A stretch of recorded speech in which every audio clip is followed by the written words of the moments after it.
सृष्टि में आप जिस तंत्र में आप एक एक सीढ़ी चढ़ रहे हो,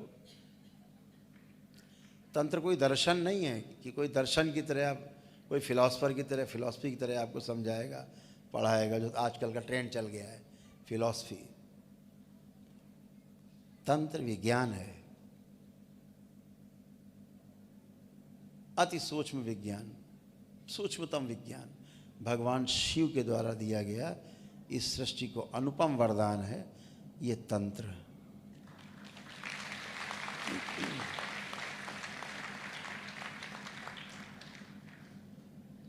और ये कैसा तंत्र है?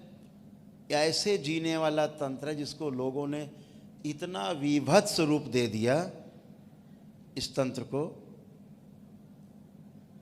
इतना विभत्स रूप दिया है, डरावना रूप। काले काले कपड़े पहन के, काला तिलक लगा के, काली पगड़ी बांध के, मुंह काला आला करके, और ऐसा नाटक बनाया है, चिताएं ताएं जला के भस्म वसम, ऐसा विभत्स रूप बना दिया। इसको बंद कराया जाए जो आवाज है, रोको इसको, थोड़ी देर बात करें। ऐसा विभत्स और डरावना रूप प्रस्तुत किया है तंत्र का। ये तंत्र मंत्र नहीं है, ये टोना टुटका है, जादू टोना, झाड़ फूक है। दूर रहना है ऐसे लोगों से।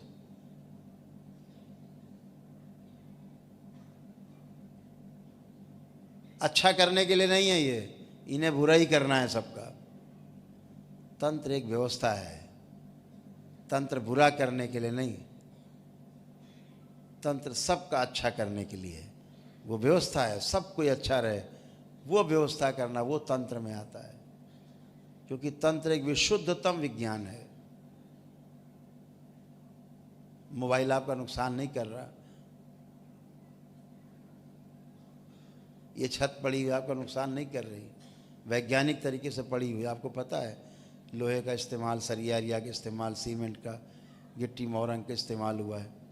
वैज्ञानिक विधि है कि इतना रहेगा, इतना पिलर, इतनी दूरी, ये छत नहीं गिरेगी। एकदम आनंद बैठे, आपके ध्यान में भी नहीं आ रहा है ऐसा ना हो ये छत गिर जाए, क्योंकि आपको विश्वास है कि छत नहीं गिरेगी। जरूर वैज्ञानिकों ने बनाया है, वैज्ञानिक तरीके से बनी है, आपको विश्वास है। आप घर में पंखा सिर के ऊपर चल रहा होता, कभी एक क्षण में नहीं आता कि गिर न जाए ऊपर, क्योंकि आपको विश्वास है नहीं गिरेगा, ये वैज्ञानिक तरीके से बना है। ऐसे ही तंत्र है। तंत्र एक विशुद्धतम विज्ञान है। और कैसा विज्ञान है? भगवान शिव माँ पार्वती को अपनी जंघा पे बिठा करके और तंत्र का उपदेश दे रहे हैं। ऐसे प्रेम के क्षण में तंत्र की व्याख्या कर रहे हैं। ऐसे प्रेम के विशुद्धतम क्षण में तंत्र प्रेम में ही जीवित है। जहाँ घृणा है, नफरत है, चिढ़ है, वहाँ तंत्र नहीं, वहाँ अव्यवस्था है, वहाँ टोना टोटका है, जादू टोना है, झाड़ फूक है। उससे दूर रहना है। तो तंत्र ऐसे ही जिया जा सकता है, प्रेम के साथ। जैसे भगवान शिव उपदेश दे रहे हैं, व्याख्या कर रहे हैं तंत्र की, एक 112 विधियों की जो अलग अलग व्याख्या कर रहे हैं माँ पार्वती से, सप्तऋषियों को उसको ज्ञान दे रहे हैं। वो प्रेम के क्षण है। तंत्र ऐसे ही फैलाया जा सकता है। इसीलिए पहली बार इस कलयुग में गृहस्थ लोग तंत्र विद्या का सफलतापूर्वक अपने में आत्मसात कर पा रहे हैं। आप लोगों के माध्यम से तंत्र फल फूल रहा है। नहीं, ये तंत्र की साधना के लिए आपको शमशान जाना पड़ता पहले, सीधे डायरेक्ट। हो सकता है कोई पकड़ के आपको कोई लाश आस के ऊपर बिठा देता, बैठो पहले आंख बंद करके, पहले बैठो, देखो डर ना लगे पहले। तो वो एक विधि थी कि लाश के ऊपर बैठना है, मिट्टी है, जिंदा मुर्दा एक समान, एक व्यवस्था थी वो समझाने का, शिक्षा देने का। कोई लाश के ऊपर बैठ के साधना करने से कुछ नहीं हो जाता उसमें, वो एक व्यवस्था है कि भय खत्म हो। तो दरबार तो यहाँ मृत्यु का भय ऐसे खत्म कर देता है। काहे की लाश, काहे लाश पे बैठना भैया, अब तो माफ करो बेचारा मर गया वो, अब काहे लदे बैठो इसके ऊपर। तो दरबार ने पहली बार ये निकाला कि कोई भी गृहस्थ जिसके अंदर आगन और लगन दोनों है, वो तंत्र को समझ सकता, उसका सदुपयोग कर सकता है अपने गृहस्थ जीवन में रहते हुए भी, जो दरबार ने आपके बीच में सफलतम प्रयोग किए हैं। और आप कर पा रहे हैं, आप भी स्वस्थ हैं, परिवार भी स्वस्थ है।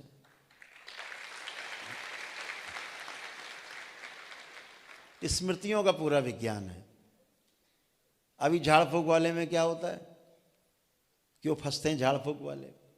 सामने आदमी आया नाचता हुआ चिल्लाता हुआ, आपने उसको छू भर लिया, समझो उसकी स्मृतियां आप में, आपकी स्मृतियां उसके अंदर प्रवेश। जो पीछे तुम्हारे काका जी बैठे हैं, जो उसके पीछे काका जी बैठे हैं, आपस में गठबंधन, लेना देना चालू, अंदर बाहर चालू, लद गए। अब पता लगे जो ओझा महाराज हैं वो तो खाली हो गया, थोड़ा बहुत जो आया था चिल्लाता हुआ, और ओझा महाराज के ऊपर लद गए। अब ओझा महाराज कहाँ करें, पड़े पड़े, दर्दनाक मौत होती है। ऐसे ओझा तांत्रिक कहलाने वाले लोग कुत्ते की मौत मरते हैं। हमारे यहाँ एक श्रीमान जी हैं, सफाई करते रहते हैं, पहले गेट के पास रहा करते थे, जो उधर गेट है माता के पीछे, उसी जगह उनका रहने का, तो सुन रहे होंगे हमको, वो यहीं रहते हैं, अंदर अभी भी रहते हैं, पुराने कर्मचारी हमारे दरबार के। हम जो अपने कच्छ में हुआ करते थे सुबह है, ये बैठे हैं महाराज, इन्हीं के गांव के हैं, इन्होंने रखवाया था कि ये अच्छा सफाई भाई कर लेते हैं, रहो भैया। तो पता नहीं हो जो कोई आ जाए गुरुस मिलना, अच्छा काहे के लिए, अरे बहुत कष्ट है हमारे लोग के, पेशी आ रही, अरे इधर लाओ, हम अभी कर दे रहे हैं। कंडा अंडा जला के तुरंत ला के, और ये वो, और उसके सामने हमने तो एक बार सुना छुप के, वो कह रहे हैं कि माई का दूध पिया हो तो ये है जाने क्या क्या,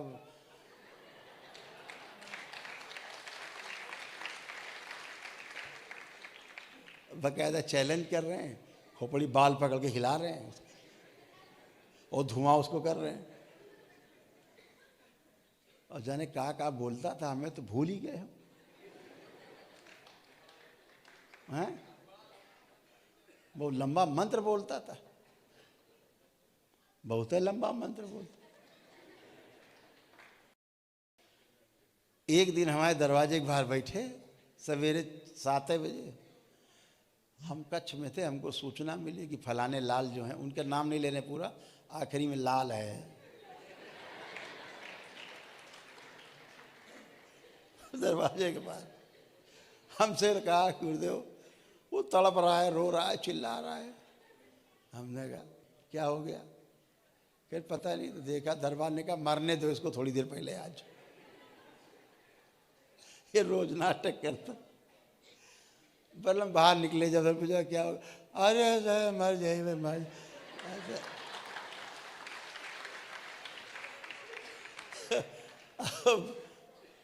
लेटे पड़े तड़प रहे। हमने उठो, हम नहीं उठ पाएंगे।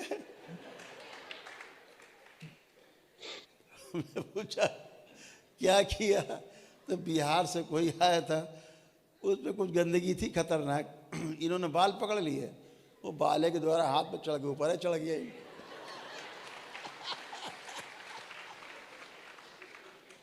इन्होंने कहा अम्मा का दूध पिया तो आ, वो आ गया।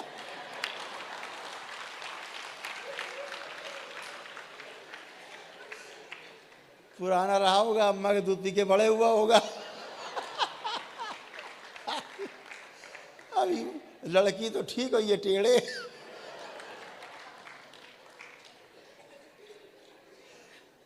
आज के बाद से अगर किया तो नहीं निकालेंगे, दोबारा ध्यान रखना। हटाया तब वो खड़े हुए, लेकिन हरकतें नहीं बंद हुई। तो हमने एक दिन कहा, ये बैठे हैं गिरीश जी, ये भी थे, स्वामी जी हैं या नहीं, मौली बाबा वो भी थे। तो जो माता का मंदिर है तब यहाँ एक लॉन हुआ करता था। तो हमें थोड़ी सी शरारत सूझी।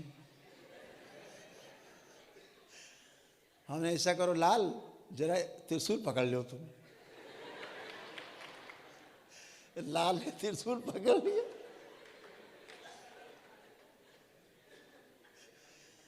लाल यहाँ त्रिशूल पकड़े और हम लोग देखते देखते लाल हवा में उड़े और वहां गिरे।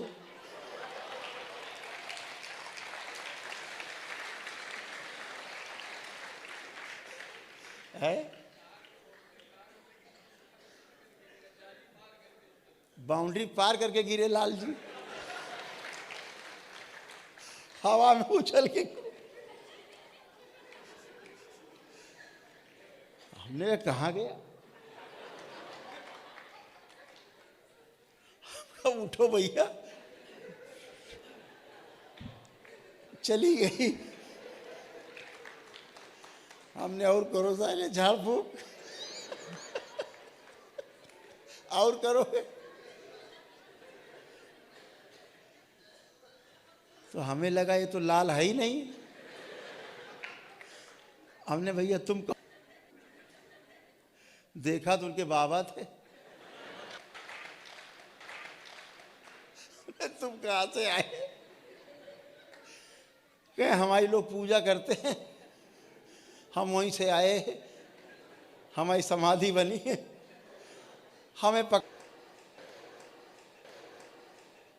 माफ कर दो, हम ही करते झाड़ फूक, हम ही झाड़ फूक करते थे। अब सोचो आदमी कैसे उत्तर बना हुआ है। तो पता लगा कि इनका जो बाबा है वो झाड़ फूक किया करता था पहले, कुछ करता था ऐसे टोला टोटका टाइप। तो उसकी लोगों ने गांव में समाधि बना दी। तो बच्चे अच्छे कभी थोड़ा बहुत बुखार उखार आ गया हो गया तो उसकी समाधि में ले जाओ तो बुखार का उतर जाता है, अगर होता होगा हल्का। ऐसे कुछ मान्यता है। तो वो पकड़ के आ गए। अब बेचारे वो चिल्लाए हमें छोड़ दो, अब नहीं करेंगे। हमने कहा अब तो आ ही गए हो, इस दरबार में आने वाला जुगाड़ है जाने वाला।